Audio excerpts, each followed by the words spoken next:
Oh, hey there, folks. This is your host, Kate Gaffney, jumping on to let you know that, shockingly, this is another two-parter. Chase O'Donnell is the actor and comic that we have on this week, who is so lovely. She had so much to say, so many stories, has really been through it, and her album People Pleaser is coming out and is out by the time this airs. So please go find that on all of the things and support Chase, who was so lovely and patient, because I am currently cat sitting when we recorded this, or was when we recorded it, I should say.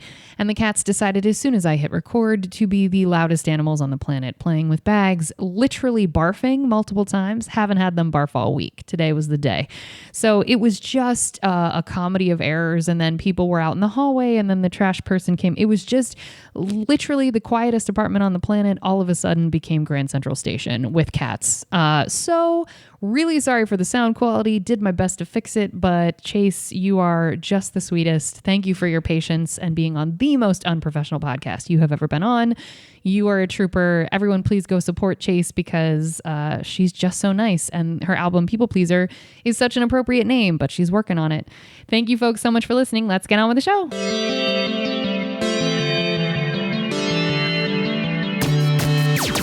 Oh, hi, you're listening to Service from Hell, a podcast featuring people that are currently in customer service positions, or the lucky few that got out, and all of the good, bad, and infinitely irritating things that go along with that work. I'm actor and writer Kate Gaffney, and am uniquely qualified to discuss this, as I used to work at a very busy and very popular comedy club in Los Angeles, and at least one of you listening right now has probably grabbed me and told me you were ready to order when I was running around like a crazy person. So let's eat.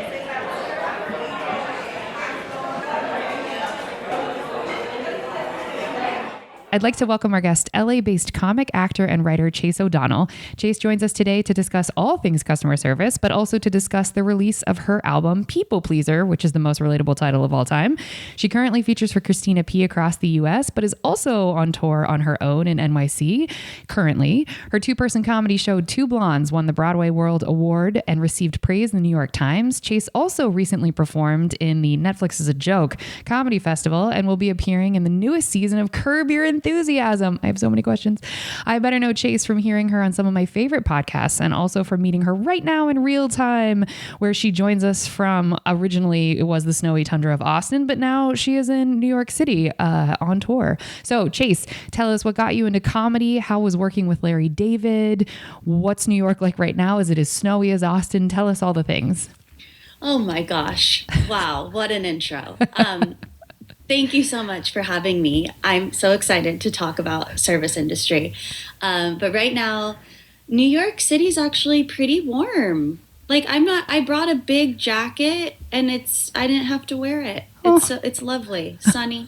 And what were the other questions? That's it. You've answered it. No, I'm teasing. So what got you into comedy? Because you've been doing comedy for a little while. So what made you pick that? I've always loved to make people laugh. That's just something, as a kid, I would just try to make my family laugh. And I grew up dancing, so there's a lot of performing in that. And that eventually transitioned into acting and theater. And I majored in theater, but every part they gave me, whether it's like Chekhov or Shakespeare, I'd make it funny. I'd try to make a serious thing funny. And my professors would have to be like, you can't do that. You can't make it funny. So I've just always loved making anything funny, and doing stand-up comedy has always been a way to perform without having to get cast on my own. I can just do it. And auditioning and twiddling my thumbs, I got very, very tired of very quickly. So this was just a way to do it myself. Deeply, deeply relatable. And have you found that because of stand-up, are people coming up to you and saying, hey, because I think this is what the misconception is that if you do enough stand-up, someone will just walk up to you and be like, oh my gosh, you were really funny. I'm going to have you star in my film, which I know it has happened, but have you found that has become a vehicle to getting parts? Absolutely. Anything I've gotten is because people have seen me do it myself and perform. It's rarely ever I get something from an audition. It's because they've seen me. So they see you on like a podcast, or they see you on stage and they come up to you afterwards, or is it they're sliding in your DMs? What's the process for recruiting you? Yeah, like I just filmed a web series that they they slid into my DMs. Nice. It's a lot of just seeing my TikToks or silly videos or clips online is a. I don't think anyone's walked up to me after a show and given me a part. Hey, fingers crossed. I've heard it's happened. One day. One day. Yeah. I think and that's a neat, I want it on record that like those are very welcome DMs if you're offering parts to people. Like absolutely get on in there. Anybody who hears this. Oh yeah. Slide on in. Slide on in. How was it working with Larry David on Curb Your Enthusiasm? So, I mean, I don't know if production assisting is part of the service industry. Yes, it but is. I actually I got started as a PA on Curb Your Enthusiasm. So I know Larry David from like being his literal personal helper on set for 2 years. Wow. And then they know I do stand up. This is another thing. They've just like been following my stand up career and put me on the show. And again, that wasn't an audition. That was them giving it to me through seeing my stand-up. So I know it helps a lot that I already knew them. But Larry is just like his character, except he keeps it all inside. He would never actually say the things he's thinking. So he's very kind. But he's thinking it. He's thinking 100% do. And I'm someone that feels the need to fill a silence. Like I don't do well. I would walk Larry to set and sometimes it's a 10-minute walk and I would feel the need to start conversation and he would not feel the need to reply. So I many times I would be like, how is the traffic, Larry? And he wouldn't respond. And then we would just walk in silence. And I'd be like, oh my God. Oh my God. This is so embarrassing. And my mind is just, what do I do? Sometimes I would start humming. Like, when you just start singing to be like, ah. I mean, the poor guy. They should have never put me in charge of him. I love that earned you a part that you're just like annoying him is going to be the thing I'm doing. And they're like, cool, now you're on the show. I love it. He at one point, because I had never PA'ing on Curb Your Enthusiasm was my first PA job. And so I was just doing everything I was told. Like I didn't know, they were like, you have to know where Larry is at all times. So I would literally follow him everywhere. And I didn't know I was supposed to just kind of clock where he was going. You're in the bathroom stall next to him like, I got you, Larry. I'm right here. No, I literally followed him to his hotel room. No, you didn't. And he turned around and he said, Chase, you have to stop stalking me. I'm crying. And then once he told me that, I started being more secretive about following him. But I still had to know where he was. And one time I knocked on his trailer to be like, okay, they're ready for you on set. And then I hid behind a bush. Come on. So I really did. I hid behind a bush so he wouldn't see me. And he saw me behind the bush. And we just made eye contact. And he walked past me and we just stared at each other. This knowing that I shouldn't be doing this. I mean, really, I've got stories on stories on stories how awkward I was around the man. So I'm crying. I can't deal. So but I would assume though that like, I mean, he's been in the industry forever and a day. He knows that there is a PA that does always have to have some awareness. So would he at least see you on the walkie being like, going in the hotel room or whatever to let people know? Yeah. But I've seen now other PAs do that job and they're much chiller about it. They stay at Video Village or they stay far behind and they just like keep eyes on him. They're not literally on his body. Him. Yeah. So, I mean, I would get messed with though because they knew the cast knew me pretty well. And one time, Jeff Garlin, he plays the manager of Larry. Yeah. Just to mess with me, he was like, Jeff Schaffer needs a spoon right now. And that's the director. And I was like, okay, I'm on it. and I ran as fast as I could to get a spoon. Jeez. And I came back and I was like, oh, the director clearly doesn't need a spoon. He was giving notes to John Hamm, Isla Fisher, Clive Davis, and Larry David. No. And I went up to the AD and I was like, Jeff Garlin told me that I have to give Jeff Schaefer a spoon. I'll die. And the AD was like, well, he's the executive producer of the show, so you got to do it.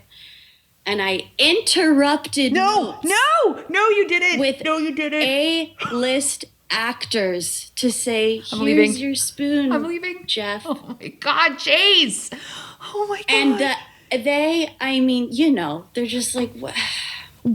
And the director was like, wow, a spoon. Thank you. I've always wanted one of these. And they were polite about it. Oh my God, I'm sweating. I'm sweating. Video Village was just laughing. And yeah, I tell you, I was put through the ringer. Wait, so did they, please tell me somebody eventually communicated to the director that you were being fucked with. Please. Well, Jeff Garlin was laughing. So I think they like put it together. Oh, I'm having a heart attack. To it. Oh my gosh. And I would have was shaking. I would have too. I've never shaked so hard in my life. I literally handed the spoon shaking. But this is the thing. I think people who have not been on set don't know how this is. It's like, it's kind of a bunch of people just chasing their tails, and it's like everything's on fire all the time. And so, especially as a PA, if you're told to do something, you do it with gusto because you don't want to get fired or yelled at because the shit rolls downhill. And you don't know that moment because sometimes you're meant to interrupt. Like sometimes you need to do that. Oh God, you poor thing. Sometimes you have to give someone a spoon. Yes. And so the AD was like, he knew. They all knew I was being messed with, and they kind of were like, okay, go do it. Let's see what happens. I just would have lit everyone's cars on fire that was responsible for that shit. I would have been so mad. God bless you. Literally shaking, telling the story. It's coming back to me. I was so nervous. But what's funny is that you ended up on the show. So like that was, I assume the being a PA and handing the spoon to the director was prior to you being in front of the camera. Is that right? Oh yeah, no, the thing is, as much as I embarrassed myself as a PA, I got along with everyone, and luckily they all liked me, and I became close with the cast and crew and everything. So I'm so sorry. I'm watching cats. Yeah, hold on one second. I have to move this bag because this stupid cat. Hold on. Sorry. No worries.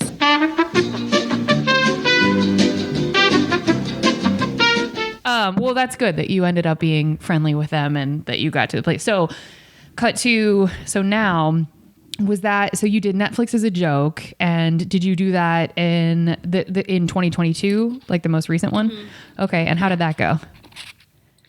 It went great, but I don't know if you heard about like during some of the shows, there was like an attempted stabbing. I did. My show was that night. Come on. A different venue.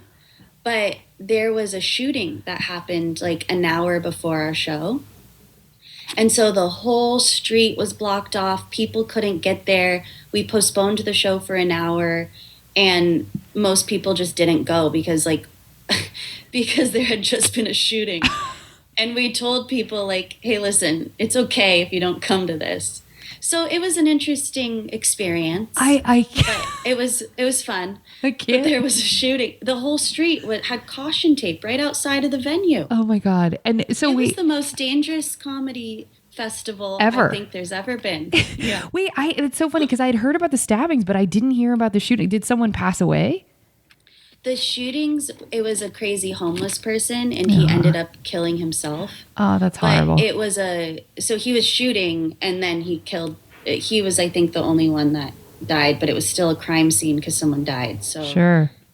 Caution tape everywhere, police everywhere. Yeah. Also, how would you do your actual set? Like, you'd have to acknowledge that as people were coming in. I mean, there's no, like, are you doing rehearsed material? Yeah. I acknowledged it at the beginning, but something like, oh, crazy. What a crazy thing.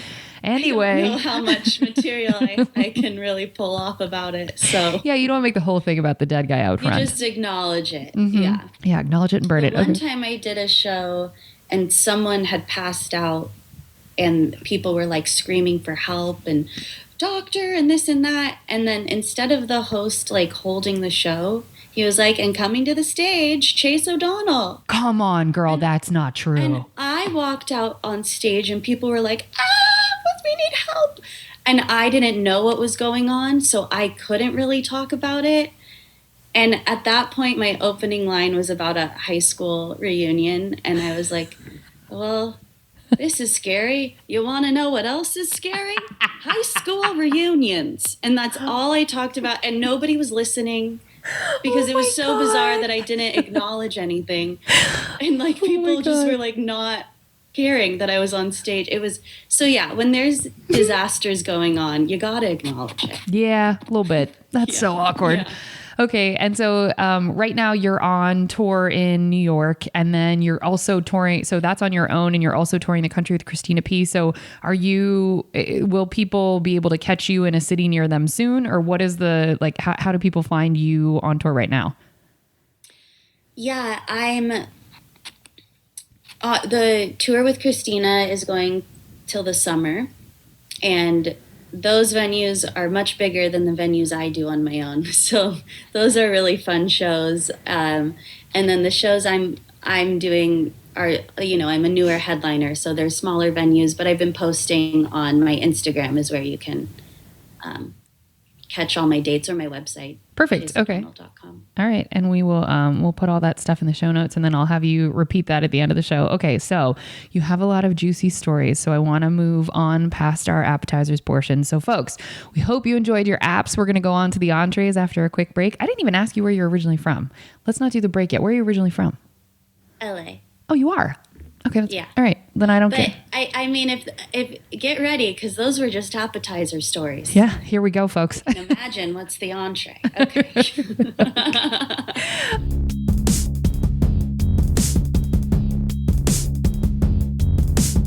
Okay, folks, we are back, and now it is predictably time for the entrees. Okay, now, Chase, this is the part that everybody loves because this is the gripe session. So I am very excited for all of your stories. We always start the same way. What was your first job ever where the government was taking taxes out of your income? Ooh, as an usher at a playhouse. Okay. That was my favorite job. I don't have any bad stories about that one. Really? Why was that your favorite? I had just graduated college. Everyone working there we were all the same age. It was all like either seniors in college or just graduated, and we became so close, and the job was so easy. You sat people for the show, and then we'd all go drink. Oh, so during fun. the show. There was a founder's room where we'd get free wine, and we'd just get tipsy, and that was the job. Oh my God, it's the best job ever. It was so fun and easy. We all became like best friends. So what made you get out of that job? Because that was your first job ever. Like, I assume before you were like babysitting or doing whatever, but that was the first job. Yeah, actually my first job was babysitting, but this was the first job taxes came out. Okay. But I left because I booked an off-Broadway show and I had to move to New York. That's amazing. That's the best reason to leave. I was so sad to leave my usher job. You're like, I'm debating about turning down this off-Broadway opportunity. I really was debating. Okay, so how long did you end up doing the usher job before you had to leave? A year and a half. Oh, long time. Okay. A year. Okay. Yeah. How many customer service jobs have you had total? And I count comedy as a customer service job, but I more count something like PAing, and I count like the things that tangential entertainment stuff I count. Can I just, I don't have it off the top of my head, no so problem. let's go through. Let's go. Okay, so usher, hostess, Okay. dance teacher, retail store worker, babysitter, I don't know. Yeah, it counts. Boy, do I have stories, yeah. PA. Okay, so we have So six. Okay, perfect. Okay, and now you said your favorite was being the usher. Which was your least favorite of all of those jobs? Hosting. Okay, now when you say host, do you mean hostess at a restaurant where you sat people, or do you mean host of a show? Yeah. Host. Okay. Hosting of a restaurant, and Okay. I've done that job twice. Okay. 2 different places. Are you comfortable saying the names, or do you can skip it if you're nervous? Yeah, it's shut down. It Oh, was great. called Ariel. Ariel. Okay. And then the one in New York I don't have bad stories from that. It was the Metropolitan Room. But Oh. Ariel is where, oof, let me tell you. Let's go. Why? Okay. Why? Oof. Why? Well, Ariel was right on Main Street in Santa Monica. So Ugh. brunch was like a 3-hour wait. It was there were no reservations, or no, there were reservations, but like if you just walked in, it was like minimum 3-hour waits. So many Saturdays. And it was just, I don't think I was getting paid enough because people were so angry. And if you had to get really good at guessing how long the wait was going to be. So if you said it was only an hour and now it's an hour and a half and their table's still not ready, like that's on me and people are yelling at me. Like just so many angry people. But the worst experience I had at Ariel was, it was a Saturday and there was a party of 20 that had a reservation at 11. So I was prepared for that and I had the table ready to go. We moved like a big section together for them. And then at 10:30, a party came in and she was like, "Hi, we have a reservation for 20." And I was like, "Oh, great." Oh, Chase, You don't have your tell me. table. No, no, Chase. I said, "We have it for under a rose." And she said, because there were so many people in her head, she was like, "Yeah, I'm sure it's under a rose." I seat the table. Chase. Okay, get ready. 11 o'clock, the actual party of 20 comes in. That party did not have a reservation. They assumed wrong. Oh my God. So a party of 20 comes in at 11 and I'm like, oh no. and by the way, it's packed. It's every single table's filled. Like everyone's eating. This isn't like I can just seat a party of 20. I had to go up to every single table. Like I had to do a puzzle and people were eating and I was like, "I'm so sorry. I'm going to have to move you No. over here." No. And I had to do like a jigsaw puzzle to make a table of 20 happen. And it was the most stressful day of my life. I can't- And I did it. People moved. I was very like, "Okay, I'm so sorry. I'm going to have to move." And I I'm good at talking to people, I guess. Oh but my- let me tell you, I was livid that that party of 20 That- told me that they were the right party. See, that would have been I'm petty. That would have been my first move, would have been to go to the party of 20 and say, and like find the person I spoke to and say, "You're certain you had a reservation? Because it seems like you didn't." And then just see what they would I say. definitely did talk to that party of 20. But like at that point, Too late. they were seating, they had ordered, Yeah. there was food coming. Like it was, I couldn't. And what are the odds that on the one day where there is a What are the reservation, like odds? what that is, What are the odds? I can't even- I don't know how certain things just happen to me because Girl. I think this is why I have so much comedy material because the things in my life are just too much. Okay. I have to talk about it in comedy. I want to go back though because okay, so we've had the perspective from a servers and bartenders as far as how brunch is a nightmare from hell. And so, but I've never actually been able to ask a host how it's a nightmare from hell for you as well. So, was it a bottomless mimosa place? Ariel? Yes. Okay. Yes. All right. So we're already off to the races. So what were the things as a host, apart from jockeying people that are lying to you about reservations and you having to guess the time? What was it that, like, was it generally people were just mad about the wait time, or would you also have to deal with the drunk, like, as they're leaving, they're walking out on a check and now you're responsible for pulling them back in? Or did you have any of the trickle down from that?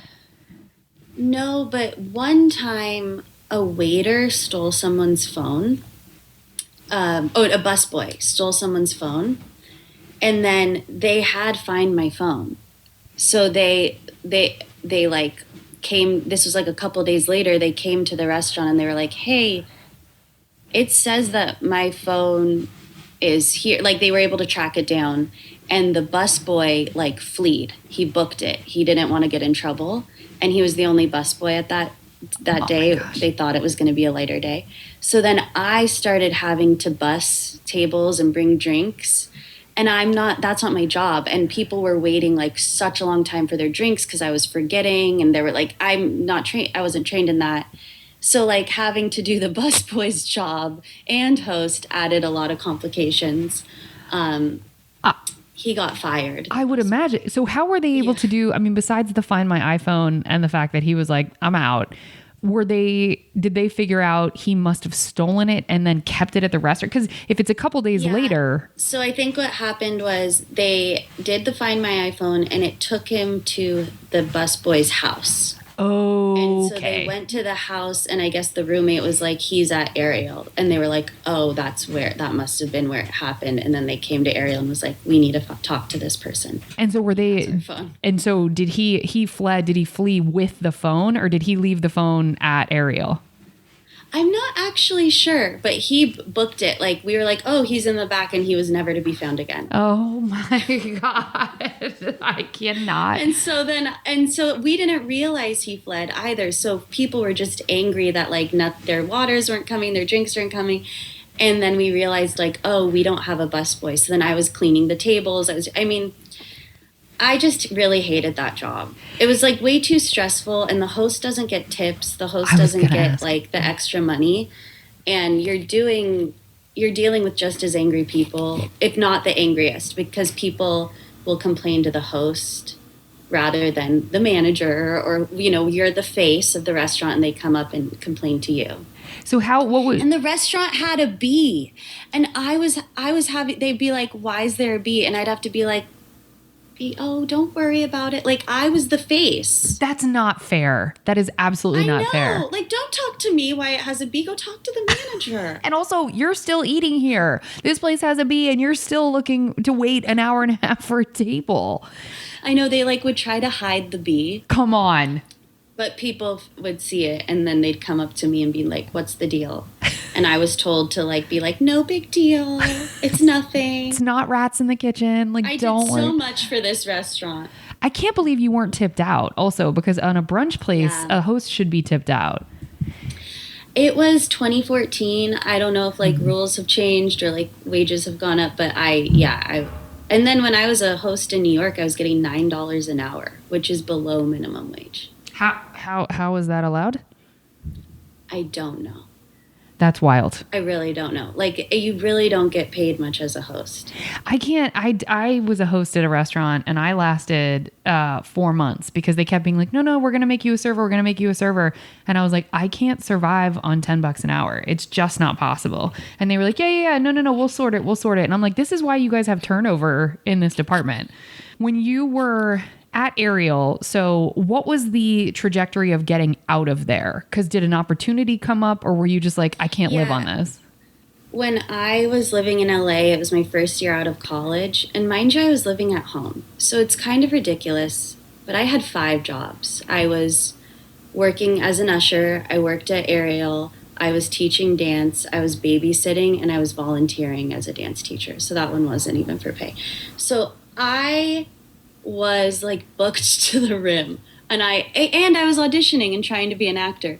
So I mean, it's really ridiculous that I did that to myself. But speaking of being a people pleaser, as my special is called, these opportunities were coming to me, and I was like, okay, like I couldn't say no. I was like, yes, I can do that. And I took on so much, and I really was at a breaking point. So it was actually good that I got cast in the show in New York, and I could just like, I was like, okay, gotta go. So you just quit everything at once, and you're like, flip a table, I'm out. It was such an easy way to quit, because I was like, I'm moving. Yeah. So they couldn't really. But this reminds me too, at that time, I had a friend that worked at Nobu. Do you know Nobu? Yeah. And she was telling me, like, you got to apply to Nobu. Like, you get 6 figures being a waiter. And this was before I even was a host. And all I had was like my theater credits and like working as an usher. And people that are lawyers and doctors, I guess she told me, apply to be waiters at Nobu because you make so much money. And then I interviewed to be a waiter at Nobu, and they looked at my resume and they were like, huh, lots of theater experience. Do you have any experience in waiting tables? No. And I clearly didn't get the job because Nobu, you got to be like a professional waiter. Yeah, that's your career, like at that stage. Yeah, that's your career. They're not hiring like actors that have never waited tables. That's right. There's definitely not. So These fucking cats. I'm so sorry. Oh no, it's okay. I love cats. I do too normally, and then they just decided now was the time to be loud as hell. They normally sleep, and not today.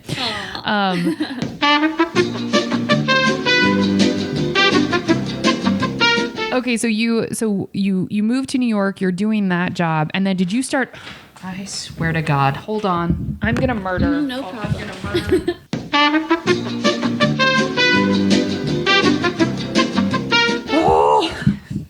This is the most unprofessional podcast you've ever been a part of. I'm so sorry. Not at all. Okay, so when you're leaving, you go to New York, and then was it an immediate, like, I have to get a job there as well to kind of supplement everything that you were doing there?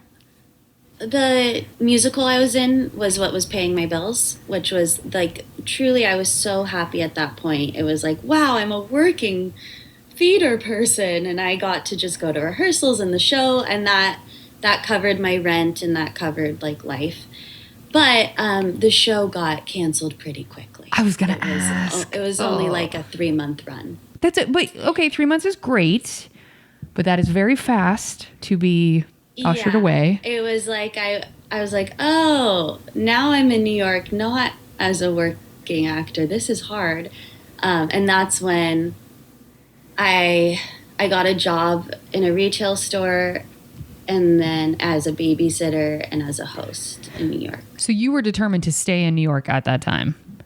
Yeah, my sister lived in New York, and she's my best friend, and we hadn't lived together or been like in the same city for almost 7 years at that point. So I was living with her during the show, and it was so special to be her roommate.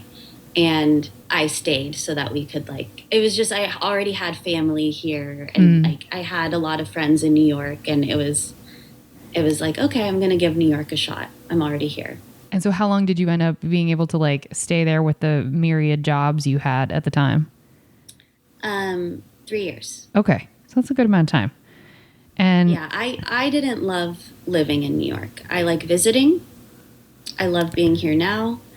But living in New York and being a struggling comedian is such a hard life. It's just easier to be in LA struggling than New York struggling. Is that because your parents are in LA, or why are they different? I think the weather's nicer. Like, you have a car to get places. Like, literally, everything was the subway, and you're taking your laundry on the subway, you're taking your groceries on the subway, you're in freezing cold weather or humid hot weather. It's just nasty. I just didn't like it. And then I was living in Brooklyn. It was such a long commute every day, and it's just harder here. I agree with that. I don't think, even if your parents don't live in LA, I still think it's easier to live there. It's just nicer weather. It's nicer, chiller people, I think. I don't know. It's just a little easier. It is easier. I agree with that. And so you said you started working at a retail store. Are you comfortable saying the name, or are you? It will get a load of this. I worked at an Indian clothing store. And I'm a white blonde girl, which... Okay. I have a few questions. That's the job I got. Okay. And I love the store. My mom's cousin owns it. I was gonna ask. Okay. This was my in to have a job. I'm online. If you search saris online, I was on a billboard in Times Square in a sari. I come up as a model for Indian clothing. And again, I don't know how great that is. I don't know.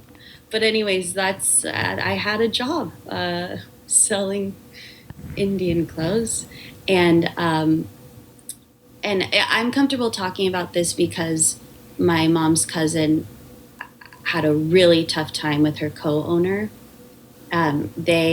He was a really, really creepy man and a really just like crooked guy, and they no longer work together. He scammed her out of so much money, but he was the guy I was always working with, pretty much every day. And he has a very backwards way of thinking. If I like asked a question, he would be like, "Why are you asking that? Like, you're a girl, you're a woman." Like the way he literally, it was so backwards. And then he would have me like, he would have me model clothes. And at the time, like I was 24 and I also was like naive. And my cousin was like, "Oh my God, you cannot be taking pictures with him." And because I'm just thinking like nothing inappropriate happened, but it was just, he was a really creepy guy. And that was the job I had.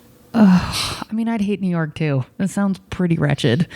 And so you were too young to know that that was possibly bordering on, maybe I shouldn't be doing this.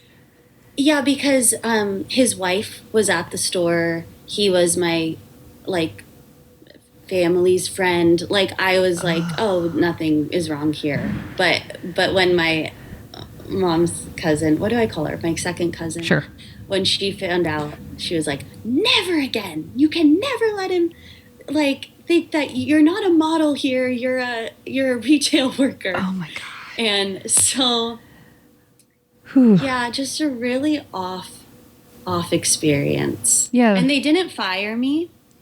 They just stopped scheduling me but the guy didn't like me because I asked too many questions. Literally, I was like, just about customers. If he knew them, I'd be like, "Oh, who are they? Like, how do you know them?" But he wouldn't answer, and he'd get so upset that I'd ask. And so he just stopped scheduling me. And then I came in one day, and they just had someone else there doing my job. What the fuck?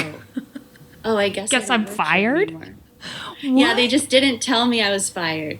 I can't even, like, you seem like such an agreeable, kind person. I can't imagine that they would, like, so did you just decide, like, I guess I'm going to leave, see ya?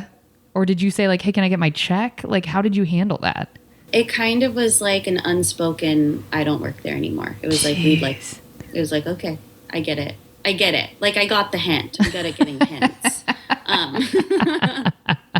So, I mean, that I was happy though. I really wasn't happy there. So, but now the store is like, honestly, now that the guy doesn't work there and we're done with him.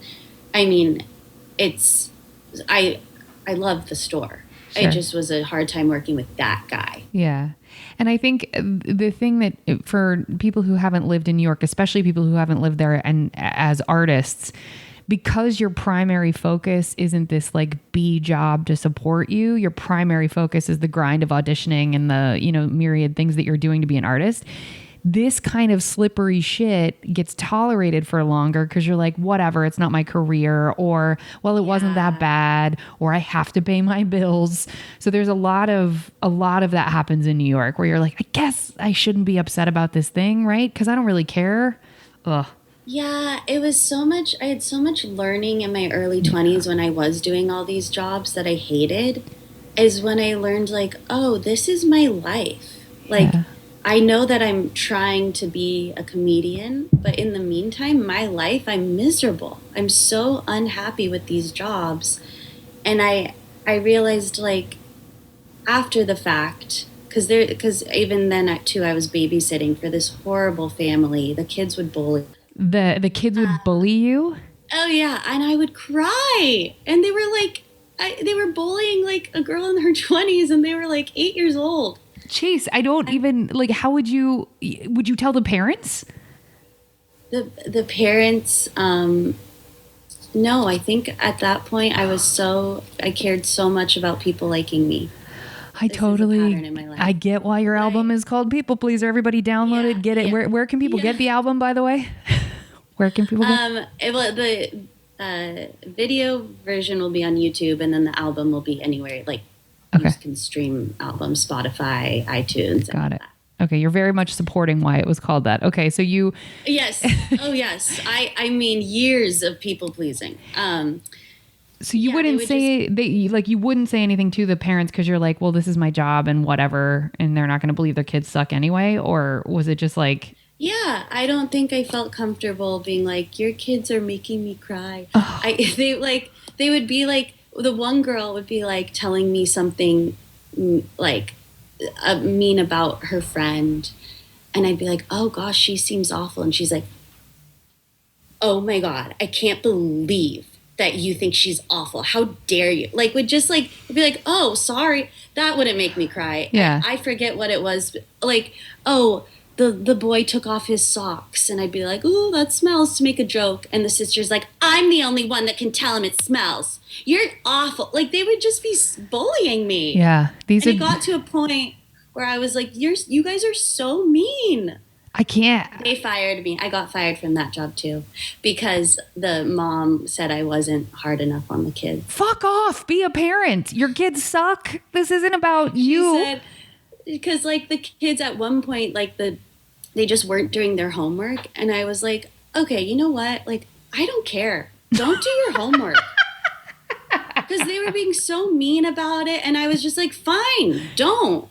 And so the mom thought they needed someone that would actually make them do their homework. The mom, she should have hired an au pair from Russia that was like very like non-binary, ethnically ambiguous / didn't speak a lot of English and was not afraid to put hands on kids. Like those are the kind of nice. Those insufferable kids though become insufferable adults, and like they're just I bet they had a lot of money is my guess. They do. Well, it was the Upper West Side. Oh, and there you go. I think a lot of those parents, like they were both lawyers and they were never home, and the kids were being raised by nannies their whole life. And they just like would mess with the nannies. I think they had a turnover rate like crazy, and they were just so mean and awful. That is awful. Bless you. Okay. Yeah. So your least favorite was selling saris and being the Times Square model that you didn't agree to being. And then what was the weirdest? No, the Times Square model was different. Oh, that was a different. Photo shoot. That was a photo shoot that he was not involved in. Oh, That was okay. a professional photo shoot. Oh, okay. So we're not sad about being on the billboard. Okay, got it. No, that's funny to me. Yeah. I think that's great. No, and that also wasn't the worst job. I think in New York it was the babysitting job. Oh, it had to have been. Yeah, getting Yeah, abused. And yeah, that was like all these jobs, and then the hosting for $9 an hour. Like, I just think I was just so miserable. Like I came to a point where I was like, oh, I know this isn't my real job and what I'm really doing, but like it's still my life, and I have to figure out what I can be doing in the meantime to make me happy. Because service jobs and these types of jobs weren't making me happy at all. I got very depressed. I went through a depressed phase in New York. Yeah, and you're saying something that no guest has ever shared that is such a really sentient point, that like time is passing. This is actually your life. So even though This you're is not actually my life. yeah. So And I have to figure out, what do I do to make me happy? And I remember starting thinking, like, I love tea. What if I worked at a tea shop? Or like, what are things I can do that make me happy while I'm pursuing this? yeah, so you have this epiphany because you're going through a really rough time in New York. So was it, I have to leave here and go get my head right back in LA, or did you have that realization in New York and stay in New York for a period of time after? So this is what got me out of New York. I hit I've never considered myself a depressed person. I had never gone through depression. And I was at a point where I was crying every day. I was walking down the street crying. I was so sad. And mind you, I was doing comedy. Like at that point I had written an off-Broadway comedy show that I was doing, and I was doing stand-up, and I was still doing it. It was just so hard. And my boyfriend broke up with me because he said he turned into my therapist because I was crying so much. I mean, that's a good boundary for him, but goddamn. Never again will I cry to a boyfriend. That taught me a lesson. And then my sister and I, the apartment we had been living in, it was in Bushwick, and Bushwick is now a very like cool place. But it wasn't for a long time. And it wasn't, and it was becoming very gentrified, and the owners of the building sold it to this like company that was going to tear it down and completely redo it and up the price. And so they paid everyone in the building to move. And so me and my sister were both like, you know what? We're getting paid to leave New York. This is our like sign. We are leaving New York. And so I took that money I got and I did an Eat, Pray, Love. Yeah. It was a quarter life crisis. I traveled to New Zealand and Thailand, and I just like, it was the beginning of my healing to like be happy again. And I had to really figure out, what is it that I want? Like, is this making me happy? What do I want in my life? And that's when I moved back to LA and was like, I just want to be a PA. I just want to work on a comedy show. I want to be behind the scenes, and that's what I want. And so I spent the whole year when I moved back to LA applying for PA jobs, and I'm just so lucky it was Curb Your Enthusiasm that I got. Yeah, that's lovely. Well, I'm really glad that it came full circle for you. And so when you are, I want to go back to the regular questions, but because people will jump up my ass if I don't, but I do want to know. So you decide to leave New York. Were you employed at the time when you were getting paid to move? Or so you had to quit a bunch of jobs, or were you just being slowly fired and you're like, fuck it, I really need to go? I was slowly fired. After I got fired from the Indian clothing store and the babysitting, my sister is a street artist, and she was like really blowing up at the time and started like needing help. And so I became my sister's assistant. Oh, that's awesome.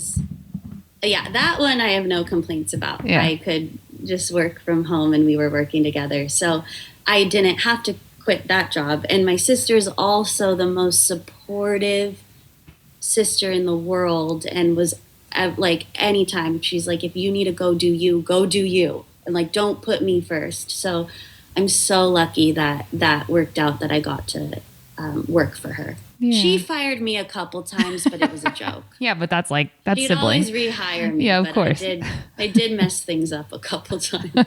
How does one mess up being an assistant for a street artist? Did you bring the wrong paint or something?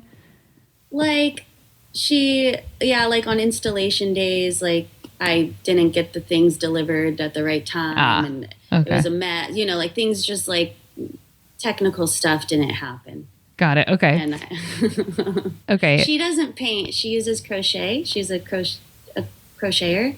So her murals are all made out of crochet. Oh my God, that's awesome. Mm-hmm. And do you get paid to do that? Is that like a thing that people pay you for?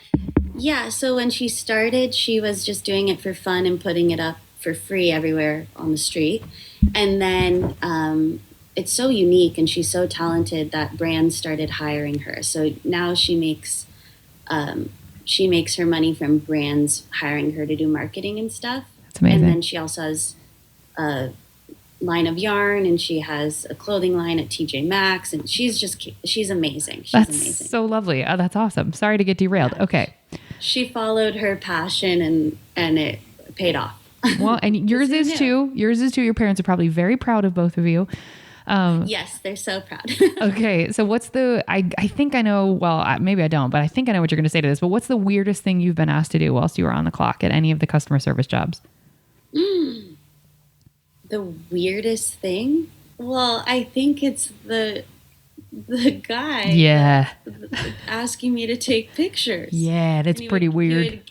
He'd give me clothes and I'd go, nothing was inappropriate. It just was weird. Yeah. That my job was not taking pictures of the clothes. Yeah, there's that gray. I think that's the weirdest thing. Mm-hmm. That's what I thought you were going to say. I got asked to do. Yeah. Okay. From the things that you've shared so far, I'm like, nothing tops that. Nothing. It's weird. That's weird. Mm-hmm. And it was weird. Yeah. Okay. Was there ever an incident at any of these jobs where they asked to speak with your manager? I assume like, I mean, in babysitting, you can't really, there's no real higher ups or HR department or anything, but like, was there ever a moment where someone was like, get your manager right now? That's who I want to talk to. No, I've gotten my manager a lot. Like at the at the host job, if people were being mean to me, it would be like, I'll get the manager because I'm not qualified to do this. But a lot of times I'd go get the manager and he's like, this is your job. Go do it. Go handle it. And I'd be like, okay. And a lot of, I don't know, like no one ever asked me. It was me getting the manager for them. See, but that's a hard window though, because it like, I guess it is technically your job to deal with people, but it's not your job to be abused. So if someone gave me that authority now, I would have been like, okay, cool. Then they don't get to come here. Like, I'll just be like, you're being abused, you know, like, but it's so hard. Yeah. Like I did get yelled at the hosting job in New York, and I remember it vividly because like I get so scared getting yelled at, and so it's held a mark. But it was because some customers were being really upset. They weren't happy. They wanted to move to a certain table, and I didn't, and that's when he was like, this is your job, I'm not doing this for you. And I just had to buckle up and be a big kid and handle it. But I hate that. Please, everyone listening, and I'm certain our audience isn't like this, but please never be like, that table doesn't work for me, I want to be over there. Unless you're being sat and there's a ton of empty tables and you say, hey, I know there's a flow for all the servers. Is that table an option? That's a different approach than, I don't like this table, we want to go over there, and just picking a random table. Yeah, because it really messes up the flow of the restaurant. And there's like, waiters get mad at the host. Yep. If you're seating too many people in a certain section, the waiters get mad at you. And they're like, why aren't you giving me business? So you have to be like, there's so much to think about. Yeah. But I also, I feel like I go to a restaurant and they're like, okay, the wait's 30 minutes. And if I'm with friends, I'm like, probably less than that. They just tell us over. And I'll literally do a round, and because I know how to tell how long it's going to be for real. And I'm like, okay, they're eating now. They're just on their drinks. Okay, it's going to be this long. And I'm actually very good at being a host, not hosting. I just know the job so well. What an interesting, like, marketable skill that is so specific. Yeah, like I would put that in my specials. Hold on. Yeah, it's not actually going to be 30 minutes. Let me tell you what it's really going to be. 27.5. Somebody time me. And because like like if it's a party of 2, like on average, it's 45 minutes. Yeah. And like, and if it's a party of 4, on average, it's this long. And so like, there's like certain skills you can do to really know. I mean, it is. It's going to be. Yeah, I would put that in my special skills, but you're not going to have a normal job ever. You're going to always do comedy. But it's such an interesting, specific skill. Like to get hired as a PA, I would have put that on my PA resume of like, look, I've got this thing. If nothing else, for a discussion point. Oh, that's interesting. I should have done that. Yeah. I think they liked that. I also did PA work in New York. It was for Fashion Week and some like other things. Oh. And I got the job because they were like, you've done Fashion Week? You're in, because apparently Fashion Week is like the hardest PA job. I can't imagine. Was it hard? But no, it wasn't hard. And so I thought PAing was a very different thing when I got to my Curb Your Enthusiasm job. I literally didn't do anything as a PA. I thought PAing was just giving people coffee if they asked for it. And hiding in a bush. Yeah, I mean, you figured it out. You stepped your game up. You were like, during Fashion Week, I actually had to hide in bushes too. So this is a very transferable skill. Okay. Do you think it's weird the amount of power that customers wield in any of these given situations, specifically maybe restaurants? Like, because I don't know that Yelp would have affected your job at the time, because I know it was a thing in 2014, but I don't know that it had the I don't know when it became the power. I think, I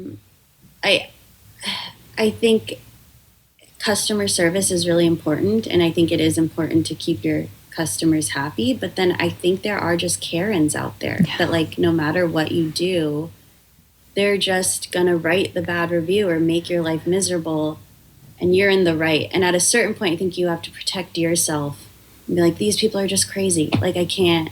That's right. So, but like, because I'm on tour, I'm staying at a lot of hotels. And I was staying at a really nice hotel in Texas, and there were like termites crawling around on the window.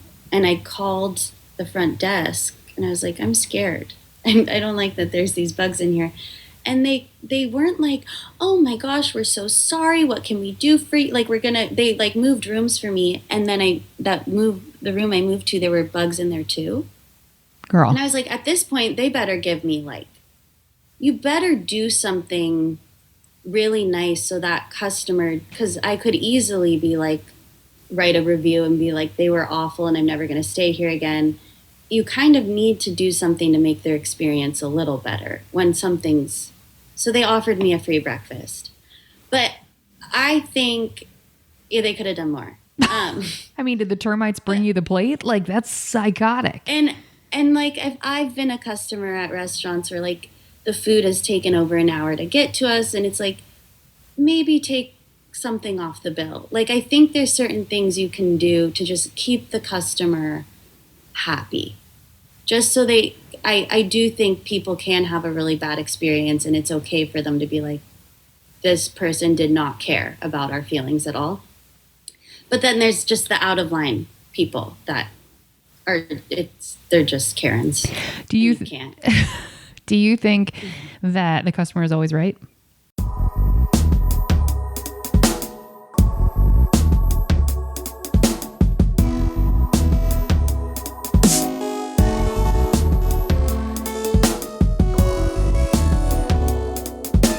Oh, hey there, folks. That's going to do it for part 1 of 2 with the comic and actor Chase O'Donnell. Chase's things are all found on chaseodonnell.com. We do that at the end of next week's episode, but go to chaseodonnell.com. That is, her handles have an underscore in them somewhere. You'll find her if you look up Chase O'Donnell. She has been on every podcast you already love and listen to. And please go find her album, People Pleaser, to support her. She was very lovely. We will see you folks next week for part 2 of 2 with Chase O'Donnell. Thank you folks so much for listening. Good night.